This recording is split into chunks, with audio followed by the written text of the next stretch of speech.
কি করেছে তোমার বাবা, কি করেছে স্বামী, গল্প সেসব তোমার চেয়ে কম জানি না আমি।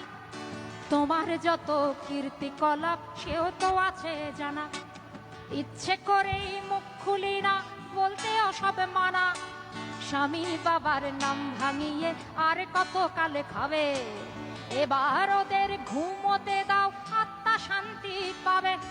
এবার ওদের ঘুমোতে দাও, আত্মা শান্তি পাবে। তাদের প্রতি আমার সকল শ্রদ্ধা রেখে বলি, তাদের প্রতি আমার সকল শ্রদ্ধা রেখে বলি, খুব বেশি দিন আমার চোখে যায় না দেয়া ধুলি, খুব বেশি দিন